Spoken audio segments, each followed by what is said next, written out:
नमस्कार, इंदिरा भाऊ नैसर्गिक शेतीमध्ये आपले स्वागत आहे। पाहू शकता स्लरी जवळून दाखवा। हे स्लरी तयार करण्यासाठी आम्ही काय वापरलंय, याला 10 लिटर गोमूत्र वापरलंय, 5 किलो शेण वापरलंय, 2 किलो बेसन डाळ आणि आपलं कल्चर वापरलेलं आहे। अशा प्रकारे स्लरी आहे। पहा जवळ दाखवा, जवळून हे पहा, हे अशी स्लरी आहे आपली एकंदरीत। हे समोरीच। तर ही तयार करण्यासाठी आपण साहित्य काय वापरलंय, इकडे दाखवा वर।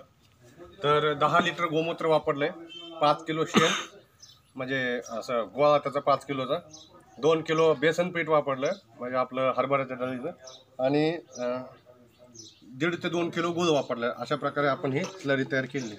ही स्लरी तर अजून त्याचे दुसरे साहित्य काय वापरलेले, त्याच्यात पाणी वापरलेलं आहे जवळजवळ 180 लिटर।